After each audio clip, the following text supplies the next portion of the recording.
Hello বন্ধুরা, good morning. আজ সোমবার, শিব বাবার জন্মদিন। ওম নমঃ শিবায়, ওম নমঃ শিবায়, ওম নমঃ শিবায়। আচ্ছা, শিব বাবার আশীর্বাদে বন্ধুগণ, আমার এবং তোমাদের দিনটি যাতে আজ ভালো কাটে সে প্রার্থনা করি ভগবানের শিব বাবার কাছে।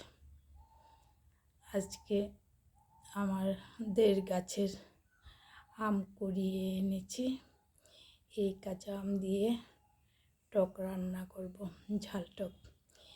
এই গরমের মধ্যে ঝাল টক দিয়ে ভাত খেতে খুব ভালো লাগে, তাই না?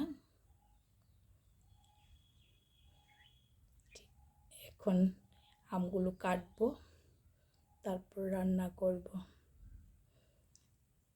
আমি পরে কথা বলবো আপনাদের সাথে।